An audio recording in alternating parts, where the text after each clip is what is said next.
ఎక్కువగా చెమట పట్టడం, ఇంకా ఈ ఎండాకాలంలో మరీ ఎక్కువగా.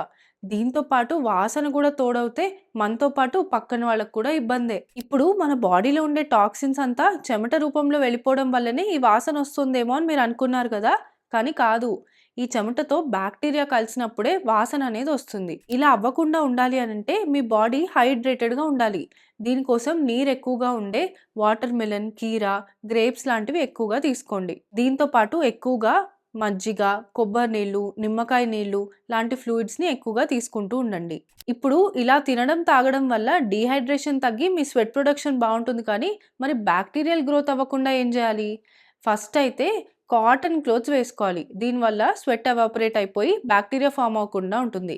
ఇంకా సెకండ్, బాక్టీరియా గ్రో అవ్వకుండా యాంటీ బాక్టీరియల్ సోప్ యూజ్ చేయాలి.